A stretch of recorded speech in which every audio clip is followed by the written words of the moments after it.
Bismillahirrahmanirrahim. Assalamualaikum warahmatullahi wabarakatuh. Innal hamdalillah nahmaduhu wa nasta'inuhu wa nastaghfiruh wa na'udzu billahi min shururi anfusina wa min sayyiati a'malina may yahdihillahu fala mudilla lahu wa may yudlil fala hadiya lahu. Asyhadu an la ilaha illallah wa asyhadu anna Muhammadan abduhu wa rasuluh. Allahumma shalli wa sallim wa barik ala sayyidina wa habibina wa syafi'ina wa maulana Muhammadin wa ala alihi wa ashabihi ajma'in, amma ba'du. Hadirin jamaah taklim Mushola Al-Amanah yang dimuliakan Allah Subhanahu wa taala, berkhusus yang sama-sama kita hormati keluarga besar almarhum Bapak Haji Rasa Besasti,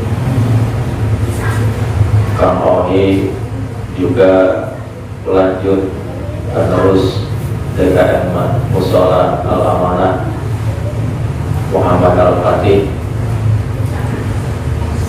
Alhamdulillah, malam hari ini, detik ini kita bersyukur kepada Allah atas limpahan nikmat dan karunia-Nya, taufik juga hidayah yang diberikan Allah Subhanahu wa taala kepada kita. Mudah-mudahan dengan segala nikmat yang diberikan Allah, kita semakin menjadi hamba yang bersyukur kepada Allah Subhanahu wa taala. Tentunya makna bersyukur ini adalah segala nikmat yang diberikan Allah kita kembalikan kepada Allah untuk ibadah kepada-Nya.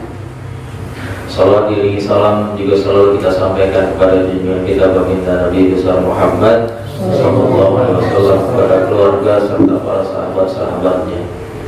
Hadirin jamaah yang dimuliakan Allah Subhanahu wa taala, untuk mengambil keberkahan, marilah kita bersama-sama buka ta'lim ini dengan membacakan Ummul Quran Suratul Fatihah. Mudah-mudahan kita semua mendapatkan ilmu yang bermanfaat di dunia wal akhirah. Keluarga kita disakinahkan, mawadahkan oleh Allah.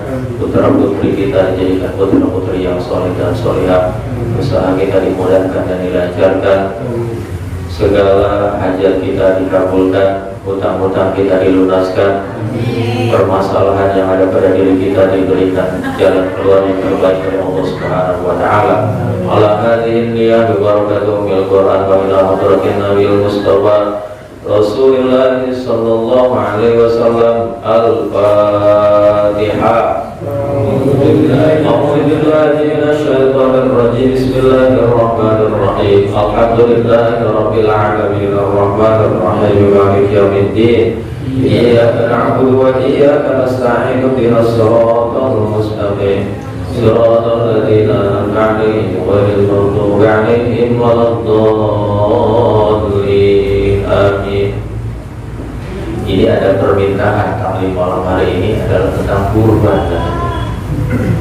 Padahal masih beberapa bulan lagi, tapi tidak apa-apa untuk pengetahuan kita. Sebelum sampai waktunya kita sudah tahu tentang kurban gitu. Sekarang baru bulan apa ini? Rajab. Mantepin dah bulan Rajabnya tuh. Udah puasa udah? Belum. Puasa paling tidak sekali seumur hidup. Puasa Rajab kapan?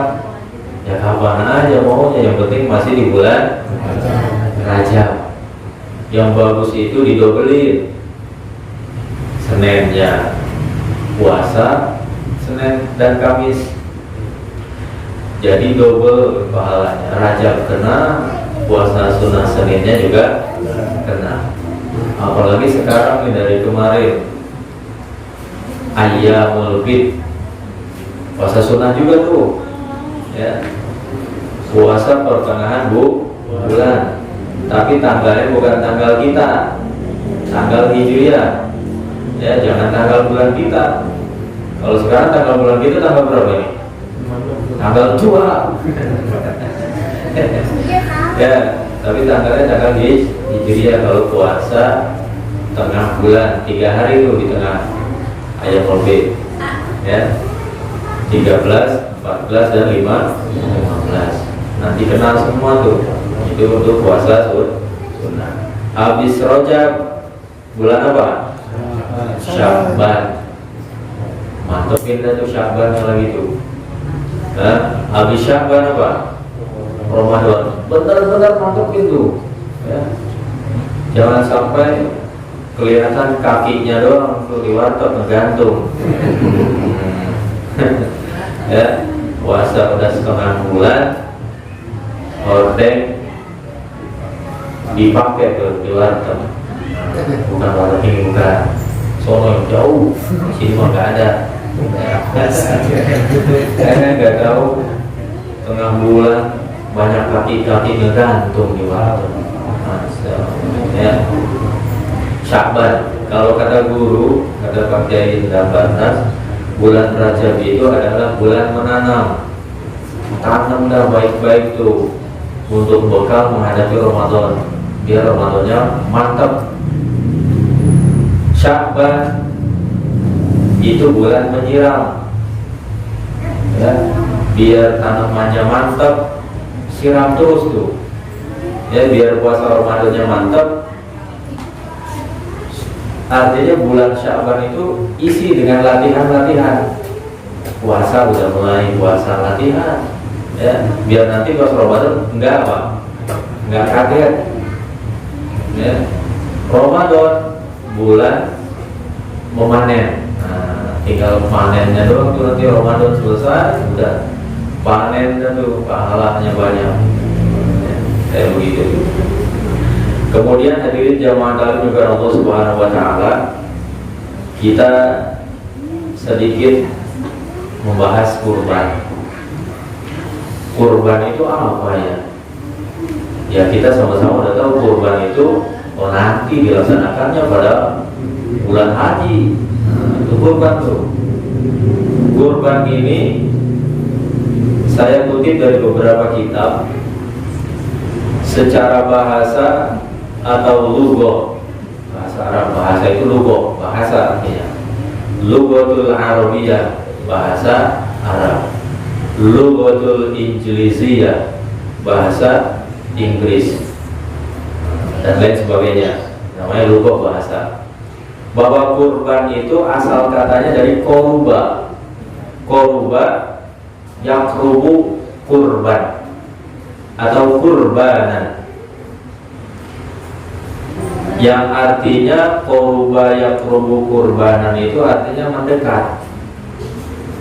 Mendekat ini baru menurut apa nih? Menurut bahasa artinya mendekat. Kemudian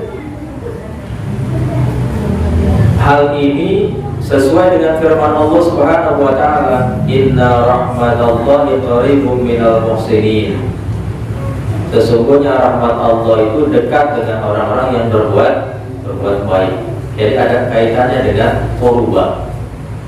Qaribum minal muhsinin. Makanya qarib itu juga akar katanya dari koruba, artinya dekat. Kemudian secara istilah atau menurut istilah atau menurut syarak atau bahasa Indonesia yang benarnya adalah menurut terminologi, bahwa kurban ini maknanya adalah menyembelih hewan tertentu dengan niat kurban, dengan niat mendekatkan diri kepada Allah pada waktu tertentu pula. Karena waktunya berkurban itu sudah diapain? Ditentukan. Kalau kurban sekarang namanya bukan kurban, ya. Kalau sekarang bisa juga dikaitkan dengan akikah umpamanya. Dan akikah juga sudah ditentukan waktunya. Cuma berbarengan dengan bayi yang sudah lahir, akikah. Nah, ini kurban. Tetapi di sini dijelaskan istilah kurban telah masuk ke dalam bahasa Indonesia, yakni korban. Kurban, kalau orang kita bilang korban. Memberikan apa? Memberikan sesuatu secara rela karena faktor cinta dan ridho kepada Allah Subhanahu wa taala, itu berkorban namanya. Kalau korban secara umum ya bukan korban hewan penyembelihan saja. Kita ketika membangun mushola juga berkorban. Nah, bisa juga dikatakan berkorban tenaga. Nah, ini dasar daripada pengambilan kata kurban. Kemudian ada dijelaskan di sini proses penyembelihan hewan kurban. Kapan? Ada beberapa istilah dalam bahasa Arab untuk proses penyembelihan hewan kurban. Yang pertama disebutkan dengan nama doha. Dikatakan doha, di sini dikatakan doha bisyatin minal udhiyah. Artinya dia berkurban dengan kambing kurban. Dia berkurban dengan kambing kurban. Ini yang pertama.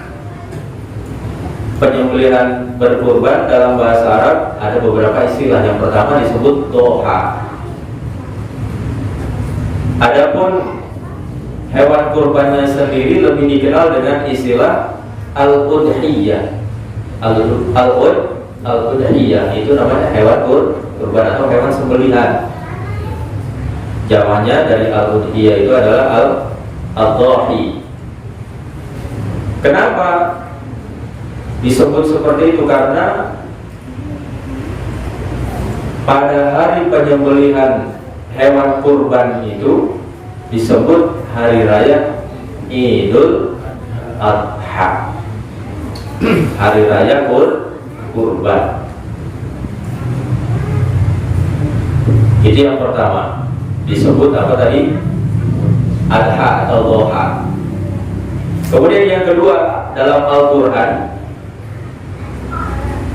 proses penyembelihan hewan kurban juga disebut nahr.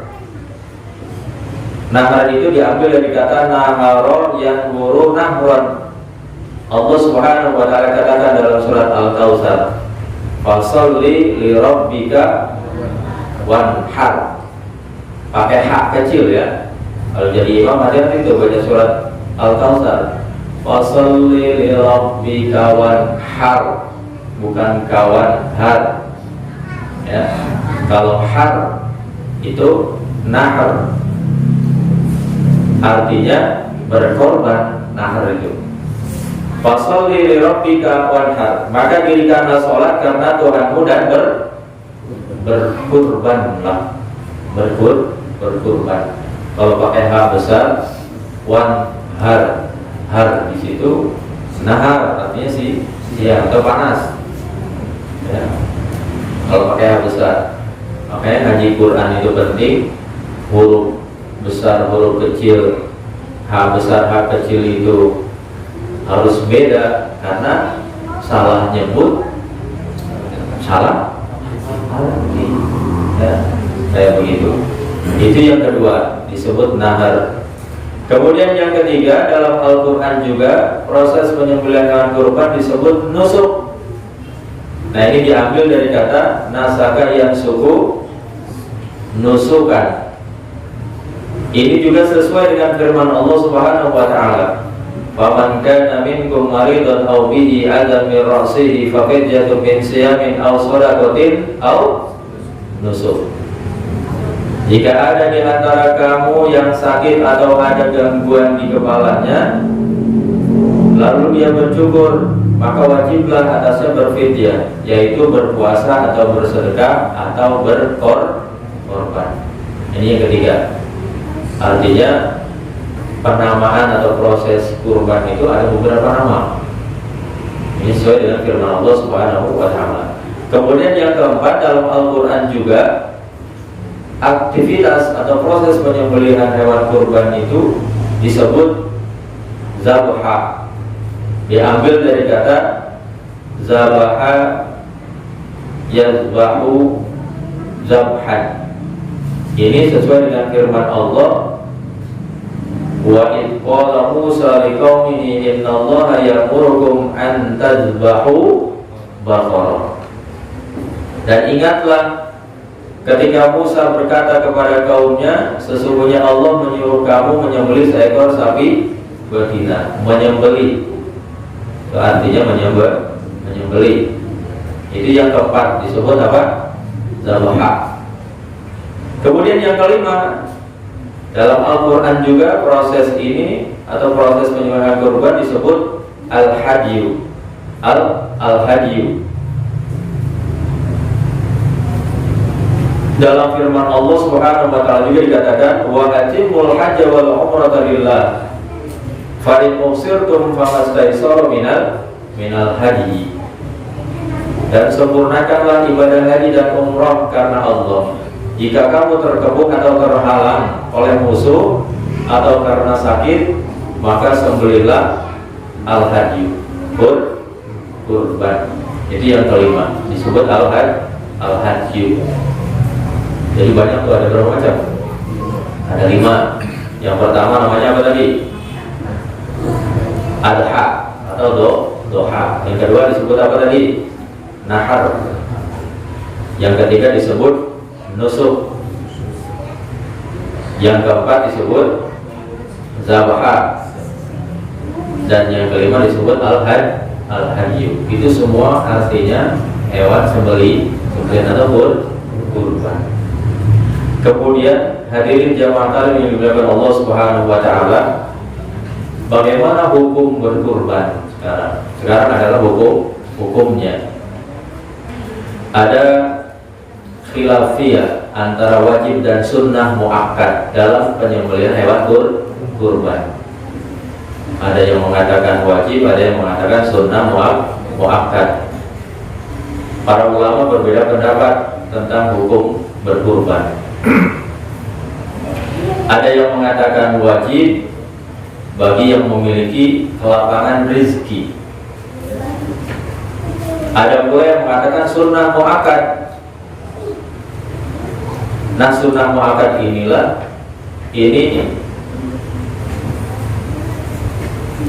pendapat mayoritas dari para sahabat, para tabi'in, dan para ulama. Hukumnya apa? Sunnah muakkad. Artinya apa sunnah muakkad? Sunnah yang sangat dianjurkan, bukan diwajibkan ya. Nanti kalau diwajibin, waduh kalau punya duit ini kurban mana wajib. Sunnah yang sangat dianjurkan. Ulama yang mewajibkan ini untuk pengetahuan kita nih, berdalil dengan hadis di bawah ini dari Abu Hurairah radhiyallahu anhu bahwa Rasulullah sallallahu alaihi wasallam bersabda, "Man kana lahu sa'atun wa lam yudhi fala yaqrabanna musallana." Barang siapa yang memiliki kelapangan rezeki, keluasan rezeki, dan dia tidak berkurban, kata Rasulullah, maka jangan dekati tempat sholat kami, kata Rasulullah. Itu sampai kayak begitu tuh. Ini yang mewajibkan, tapi nanti ada penjelasannya. Nah, hadis ini dikomentari oleh Imam Amir As-Sunani rahimahullah. Kata Imam As-Sunani, Imam As-Sunani, beliau mengomentari hadis ini. Kata beliau, hadis ini dijadikan dalil wajibnya berkurban bagi yang memiliki kelapangan rezeki. Hal ini jelas ketika Rasulullah SAW melarang mendekati tempat sholatnya. Larangan itu menunjukkan bahwa hal itu merupakan meninggalkan kewajiban. Hal itu merupakan meninggalkan kewajiban. Maka wajib itu berkurbannya.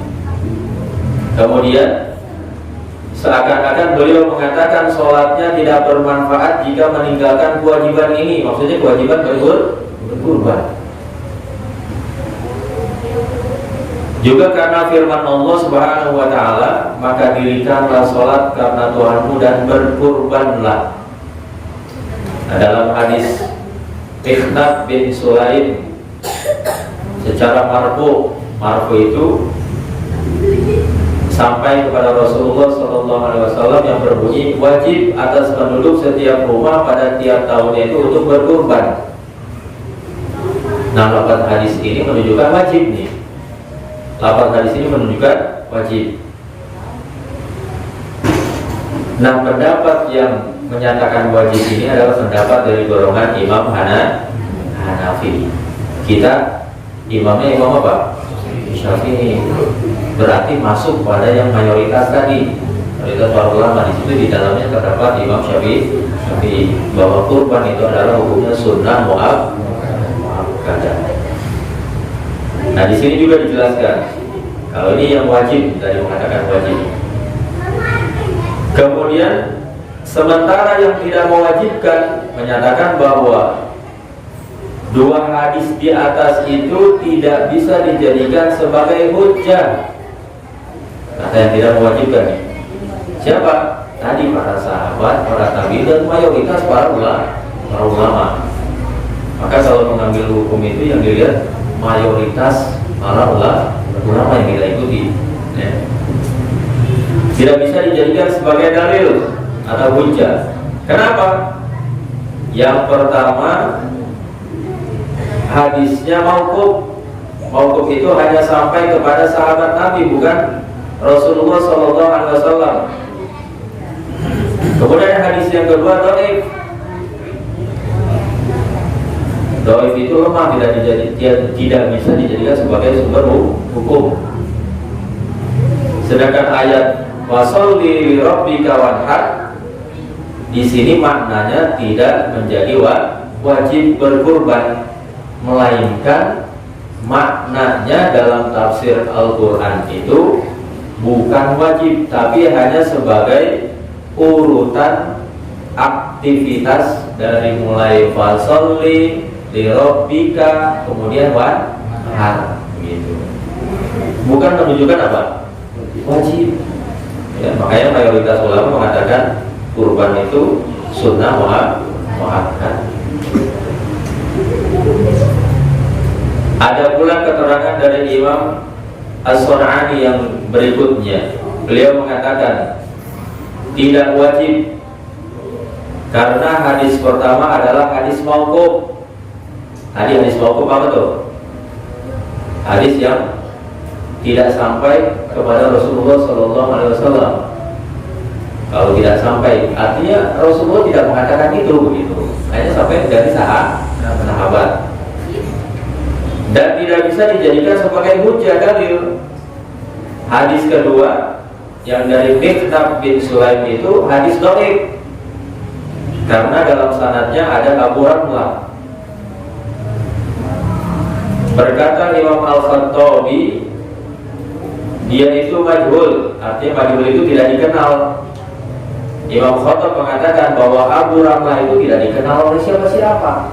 Maka ketika mengeluarkan hadisnya namanya dhaif. Gak bedanya sama saya nih. Saya berkata, qala Ustadzul Mustafa, kullu ummati yadkhuluna al-jannah. Begitu pokoknya saya mengatakan kayak gitu. Saya apa hubungannya dengan Rasulullah? Gak ada sanadnya pisan. Hadisnya dhaif berarti gak boleh diikuti. Ya. Nah ini Abu Ramlah ini begini kurang lebih mengatakan gitu. Tidak ada yang dia katakan itu bukan dari Rasulullah SAW yang gitu lah ya. Nih, maka di sini dikatakan oleh Imam Al-Khattab dia itu tidak dikenal. Sedangkan firman Allah berkurbanlah ini adalah tentang penentuan waktu penyembelihan setelah sholat gitu maksudnya. Telah diriwayatkan oleh Abu Hatim, Ibnu Syahnin di dalam sunannya, Ibnu Marwadah Dan Imam Al-Baihaqi dari Ibnu Abbas, dan di dalamnya terdapat beberapa riwayat dari sahabat yang seperti ini, yang menunjukkan bahwa menyembelih kurban itu dilakukan setelah sholat Id. Maka ayat itu secara khusus menjelaskan tentang waktu penyembelihan, bukan menunjukkan kewajiban. Jadi tahu kita tuh, fasholli li rabbika wanhar itu bukan hukum wajib dalam ayat itu, dalam ayat ini ya, surat As-Saffat itu bukan hukum wajib menyembelih kurban, tapi hanya urutan setelah sholat Id sembelih hewan kurban.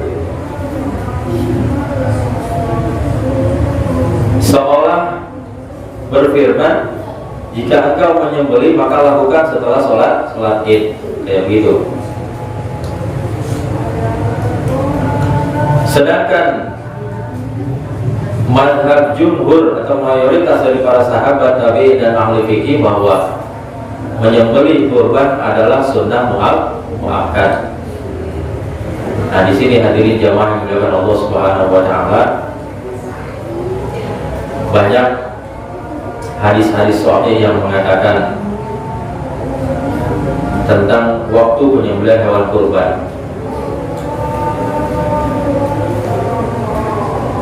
Kemudian dalam salah satu riwayat yang lain Rasulullah SAW bersabda, "Idza dakhalat al-ashru wa arada ahadukum ay yudhiya fala tamassa min sya'rihi wa basyarihi syai'an."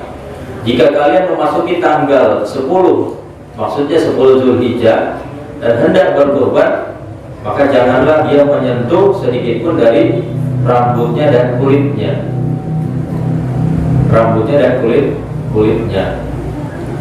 Nah, hadis tersebut dengan jelas di sini menyebutkan bahwa berkurban itu terkait dengan kehendak manusianya. Oleh karena itu Imam Syafi'i menjadikan hadis ini sebagai dalil tidak diwajibkannya berkurban alias atau hukumnya sunnah. Jadi berkurban ini hukumnya sunnah muakkad. Kemudian hadirin jamaah yang dimuliakan Allah Subhanahu wa taala, jenis hewan yang dikurbankan itu bagaimana jenisnya? Tidak semua hewan bisa dijadikan sembelihan untuk melaksanakan kurban. Sebab ini adalah ibadah yang sudah memiliki petunjuk yang sudah baku lah, yang sudah ditentukan dalam syariat agama Islam, yang tidak boleh dirubah, baik dikurangi ataupun ditambah-tambah. Syekh Sabiq rahimahullah berkata tentang hal ini, tentang jenis hewan kurban. Beliau mengatakan, ulama itu telah berijma atau sepakat bahwa hewan kurban itu hanya dapat diambil dari hewan ternak atau al-an'am, hewan ternak. Mereka juga sepakat bahwa yang lebih utama adalah dari yang pertama, al-ibil, adalah unta. Itu tingkatan kurban nih. Yang pertama adalah unta. Kemudian yang kedua, bakorun, sapi. Sapi ini sama derajatnya dengan kerbau. Ya. Yang kedua sapi atau kerbau. Kemudian yang ketiga, ghanam, kambing. Yang keempat, nggak ada, jangan ayam, jangan. Kita nggak mampu berkurban, ini nggak ada. Saya kurban ayam aja, ayam mau potong aja udah, masak buat yang potong kurban. Nah, itu lebih bagus. Ya, jangan ayam nggak ada ajarannya ayam mah. Ya. Jadi 3 tuh urutannya, 1 apa? Unta, yang kedua sapi atau kerbau, yang ketiga kambing. Nah itu. Ya, kambing atau domba, ya. Kambing atau domba. Kemudian Dalil-dalilnya adalah dari Jabir bin Abdullah radhiyallahu anhu, Rasulullah sallallahu alaihi wasallam bersabda, kami haji bersama Rasulullah sallallahu alaihi wasallam. Kami berkurban dengan unta untuk 7 orang dan sapi untuk 7 orang. Ini dalil yang menunjukkan bahwa berkurban sapi boleh 7 orang, unta boleh 7 orang. Tuh, ini Rasulullah SAW. Kata Rasulullah, kami berhaji. Dari Jabir bin Abdullah, Rasulullah mengatakan kami haji bersama Rasulullah. Kami berkurban dengan unta untuk 7 orang dan sapi untuk 7 orang. Untuk kambing, Rasulullah SAW bersabda, Nabi SAW menyembelih unta dengan tangannya sendiri sambil berdiri di Madinah. Beliau menyembelih 2 ekor kambing kibas yang putih. Kalau Rasulullah SAW menyembelih 2 ekor kambing. Nah, ini untuk kambing 2 ekor. Bagusnya 2 ekor. Satu bagaimana Ustaz? Oh, bagus satu juga. Ya, tapi lebih bagus 2 ekor. Itu Rasulullah. Kalau kita mah satu aja kadang-kadang. Nah, satu aja kadang-kadang. Nah, ini dalil-dalil tentang jenis hewan yang disembelih ketika kurban. Ya, udah jangan banyak nanya, Ustaz, boleh kagak ayamnya 20 ekor? Enggak. Ya. Jangan, atau disamakan nilainya dengan kambing pokoknya. Kambing harganya 3 juta pokoknya. Dia beli ayam 3 juta. Itu berapa puluh ekor kira-kira? Saya kurbannya pakai ayam. Kenapa Bu pakai ayam, Bu? Karena banyak orang yang kagak doyan daging kambing katanya. Mau alasan kayak gimana juga, kalau tidak ada ajarannya dalam Islam, jangan diubah-ubah, nggak boleh tuh. Namanya merubah hukum Islam. Kalau di sekolahan juga bisa. Ya. Kalau anak murid itu disuruh kurban gitu. Cuman kan lebih banyak, itu bagaimana Pak? Ini dijawab sekarang karena nanti sesi pertanyaan nih. Jawab aja langsung ya. Ntar waktunya keburu habis. Kalau di sekolah itu disuruh ngumpulin sama guru, ya. Saya juga termasuk dulu jadi panitia dulu itu. Ya. Jadi tidak termasuk kurban dalam sekolah. Masuknya kepada latihan berkurban. Ya, latihan berkurban meskipun sapi ya. Meskipun sapi, latihan berkurban namanya. Karena ketentuan dari Allah dan dari Rasulullah itu berapa orang? 7 siswa 1000 lebih. Sodako maksudnya. Ya, maksudnya jadi sodako, makan bareng lah, makan besar itu malah. Ya. Makan besar, potong sapi, nyate bareng, ya. Makan berjamaah, jadi sodako maksudnya. Cuma sama guru-guru diajarin untuk berlatih berkurban. Cara motongnya diperlihatkan sama siswa. Kalau saya di sekolah gitu, diperlihatkan sama siswa. Ini cara motongnya begini, ya kayak gitu, diajarkan biar bisa. Nah ini. Jadi masuknya apa? Sodako. Kemudian ada syarat-syarat hewan yang dijadikan untuk kurban. Sedikit lagi ya. Ada syarat-syarat hewan untuk dijadikan hewan kurban. Nggak sembarangan. Jangan kambing baru berecet lahir buat kurban. Ya. Syekh Syahid Sabiq rahimahullah ta'ala menuliskan ada 2 syarat. Yang pertama, hendaknya yang sudah besar. Maksudnya hewannya yang sudah besar. Di sini jika selain jenis benggala, biri-biri, kibas atau domba, jika termasuk al-dhahu atau sembelihan, maka cukup jaza atau lebih. Jaza itu adalah 6 bulan penuh dan gemuk badannya di waktu yang pertama. Kemudian unta dikatakan besar jika sudah mencapai umur 5 tahun. Kalau unta batasan boleh dijadikan sebagai kurbannya berapa tahun? Unta yang sudah 5 tahun. Sapi, kalau sapi jika sudah berumur 2 tahun. Kalau masih 1 tahun berarti kurang tuh ya, umur untuk dijadikan sebagai hewan kurban. Kemudian kambing ini jika sudah umurnya lengkap 1 tahun, maka jika hewan-hewan ini sudah mencapai umurnya baru boleh dijadikan untuk hewan kurban. Ini menurut ulama. Kalau ulama katakan kayak begitu, udah ikutin. Berarti itu ketentuan dari agama. Ulama yang mengatakan ini pun tidak mengatakan seenak udah lihat deweknya, tapi dia pakai rujukan kitab-kitab yang sampai kepada hadis dan Al-Quran. Yang kedua, kriteria hewannya adalah sehat dan tidak cacat. Hewannya tidak cacat dan sehat, maka nggak boleh kurban kambingnya pincang, sapinya pincang, ya nggak boleh tuh, itu namanya cacat. Atau matanya buta sebelah, itu juga nggak boleh ya. Atau kambingnya penyakitan ya, punya penyakit kulit atau penyakit kurak di kambing tuh ya nggak boleh, punya penyakit kulit.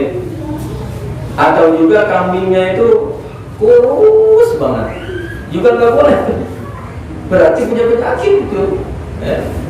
Maka pilih yang diajarkan oleh Rasulullah, kurban itu badannya yang gemuk, badannya itu kayak gitu ya, kekar, gede, itu boleh buat kurban ya. Tapi jangan sial gitu, ya kejar nanti Idul Adha ya. Ini hewan kurban karena ini kriteria yang diajarkan oleh Rasulullah SAW. Dari Imam Hasan berkata bahwa mereka berkata, jika seorang membeli unta atau hewan kurban lainnya dan kondisinya sehat-sehat saja, namun sehari sebelum hari H mengalami pincang atau buta sebelah atau kurus, maka hendaklah diteruskan penyembelihannya karena yang demikian telah cukup memadai.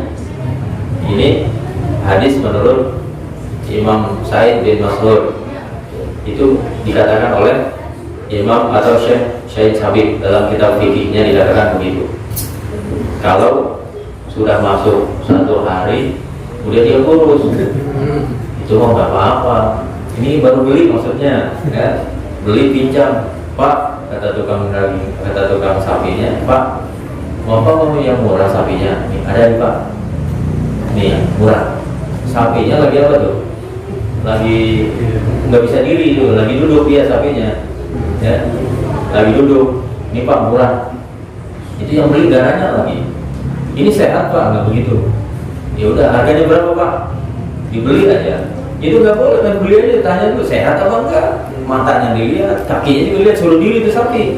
Kalau kagak bisa pinjam, jangan dibeli. Ya, nggak boleh buat kurban itu. Ya, maka pilih kambing yang sehat, yang gemuk. Tapi tukang sapi pinter, bila ada yang mau beli, suruh makan sapinya. Kemudian perutnya doang, sama rumput. Ya, lihatlah kalau sapi gemuk kan kelihatan. Ya, pinggulnya juga gede, berisi lah gitu ya. Itu rata-rata sapi apa? Sapi Bali, sapi Kupang, atau sapi Bima itu. Rata-rata berisi itu semuanya, ya. Ya, kecuali sapi-sapi kampung. Jadi hewan kurban itu adalah dari jenis unta, sapi dan kambing atau domba. Hadirin jamaah yang dimuliakan Allah Subhanahu wa taala. Masih banyak sebenarnya. Yang terakhir saya ingin menyampaikan ada beberapa masalah untuk daging, kulit, kaki, terus apa lagi? Kepala, ya. Di sini dijelaskan tidak boleh memberikan upah dengan mengambil dari daging kurban. Kenapa? Sebab daging kurban itu adalah harta yang dipersembahkan dari dan untuk kaum muslimin. Oleh karena itu tidak boleh dijadikan sebagai alat pembayaran atau dijual belikan. Yang termasuk dijadikan sebagai pembayaran atau dijual belikan itu adalah yang pertama, kulitnya. Ini menurut jumhur ulama. Mau kulitnya kek, mau kakinya kek, mau kepalanya kek, caranya bagaimana?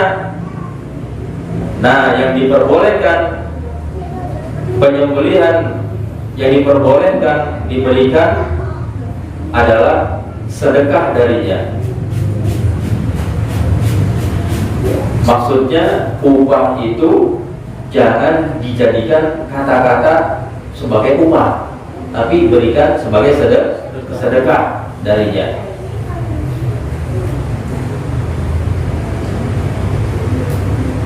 Kemudian tidak dinamakan upah. Kalau upah itu diambil dari sumber lain lah, pokoknya ada uang kas masjid, pakai uang kas masjid umpamanya, atau kas musola, boleh itu dijadikan sebagai upah. Tapi kalau diambil dari kurban, umpamanya udah ada kulitnya, ada kakinya, dijual, nggak boleh itu. Ya. Kalau mau kata-katanya disedekahkan ke yang menyembelihnya itu boleh. Ya. Tapi rata-rata kan panitia kadang-kadang sayang, gitu, ya. Sayang. Kemudian ya nggak apa-apa. Yang penting ikrarnya atau ke yang suka beli kulit itu kan ada suka datang ya ke apa tuh, ke musola-musola atau masjid-masjid untuk membeli kulit. Itu nggak boleh dibeli. Ya. Ikrarkan aja dulu, sedekah ke yang menyembelih semua tuh. Kalau disedekahkan baru dia menerima, baru jual sama yang menyembelihnya. Begitu caranya. Ya. Bukannya nggak boleh langsung dijadikan sebagai upah. Kita nyembelih selesai, udah dikulitin. Ini udah kulit, udah kaki, udah kepala. Nih Pak, kepalanya buat Bapak sebagai upah motong. Itu yang nggak boleh. Yang boleh itu Pak, ini kepalanya saya sedekahkan ke bawah. Itu boleh. Ya. Yang penting jangan dijadikan sebagai upah. Kulit, kaki sama. Ya. Apalagi ketika sedang menguliti hewan kurban. Nah ini yang bahaya nih. Kita ngulitin di samping, kita jokinya di samping ada keneknya. Ya. Potong kambing itu artinya kayaknya enak, dipotong dikit, disimpan di sini, ya. Disimpan di sampingnya, dimasukin ke plastik. Nah itu yang nggak boleh tuh, nggak boleh. Karena harus ada ikrar, ya. Haram nanti makannya tuh, ya nggak boleh. Makanya panitia itu benar-benar harus ketat dan harus benar-benar hati-hati, ya. Memang itu yang terjadi di setiap masjid-masjid dan musola-musola itu kurang perhatian kayak begitu, ya. Main sembarangan aja, masukin aja. Kecuali dia bilang, Pak, ini boleh paha kambing 2, sedang ini sedekahin sama saya. Sedekahin sama saya, kata panitia, boleh. Nah itu udah saya boleh tuh. Ya. Yang lain ngelihat, Pak, ini paha sapi 1 boleh disedekahin sama saya. Pas ujung-ujungnya yang kerja semua panitia nggak kebagian semua. Yang mau dibagiin juga nggak ada. Nah itu yang nggak boleh, itu begitu khawatir kayak begitu maksudnya, jangan sampai terjadi ya. Nanti saja udah selesai juga akan kebagian karena semua boleh dibagikan, mau yang kaya kayak yang miskin kayak, kalau kurban boleh dibagikan. Yang kafir boleh nggak? Boleh, kalau mau dikasih silakan, boleh aja.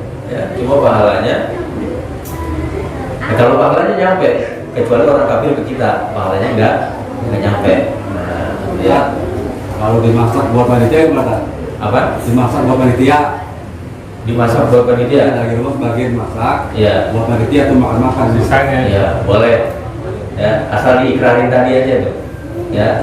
Nah, ini sebagiannya disedekahkan buat masak panitia. Jadi gaji sama yang berkurban gitu. Iya, sama yang berkurban atau sama panitia juga boleh. Ya, sama panitia. Karena yang berkurban itu sudah menyerahkan hewan kurbannya kepada panitia. Kan dia datang bawa kami, bosan, saya berkurban nih kambingnya, namanya ditulis ini, udah ada di tangan panitia tuh. Artinya bisa diwakilkan oleh panitia. Dan gitu. Yang penting ikrannya aja, jangan sampai salah. Ya, nanti khawatir udah ambil aja sono. Sahabat kita panitia ini. Kadang-kadang kan gitu ya. Iya.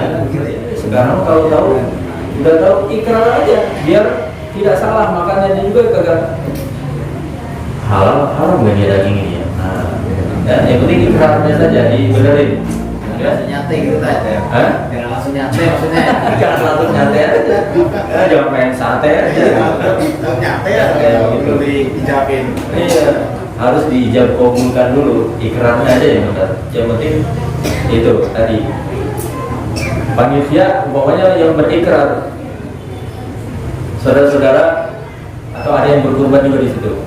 Ini satu paha kambing kita sodakokan atau saya sodakokan atau kita sodakokan untuk masak makan bersama.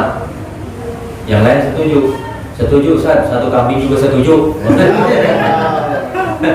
Nggak boleh kalau satu kambing ya, sebagiannya, artinya secukupnya untuk makan panitia, jangan orang se RT kasih makan, jangan ya, nanti habis kambing ya, buat dimasak semua boleh. Jadi yang penting ikrarnya adalah sedekahkan gitu ya, yang nggak boleh itu dijadikan sebagai upah karena tidak ada tuntunannya dari para ulama kita, yang dijadikan sebagai upah. Dan hadirin jamaah kalian Allah Subhanahu wa taala, lain waktu nanti kita lanjutkan, masih banyak sebenarnya pembahasan tentang kurban. Mudah-mudahan sedikit demi sedikit Allah Subhanahu wa taala memberikan pemahaman kepada kita tentang kurban, dan mudah-mudahan kurban kita tahun yang akan datang atau bulan haji besok diterima Allah Subhanahu wa taala. Al-Fatihah. A'udzubillahi minasyaitonir rajim. Bismillahirrahmanirrahim. Alhamdulillahirabbil alamin arrahmanir rahim maliki yaumiddin. Iyyaka na'budu wa iyyaka nasta'in ihdinas siratal mustaqim. Shiratal ladzina an'amta 'alaihim ghairil maghdubi 'alaihim waladdallin. Wa'fu 'anna ya karim wa ighfir lana ya rahim ya arhamar rahimin. Allahumma shalli 'ala sayyidina Muhammad wa 'ala sayyidina Muhammad wa salli 'alaihi wa sallam 'alaihi anta subhana wa ta'ala wa anta subhana amana rabbil alamin ma'ana rabbil alamin alladhi yanfa'una rabbil baqina wa qadina wa qurban ila nabiyyina sayyidina Muhammadin walhamdulillahi rabbil alamin. Kurang lebihnya mohon maaf bila taufiq wal hidayah. Wassalamualaikum warahmatullahi wabarakatuh.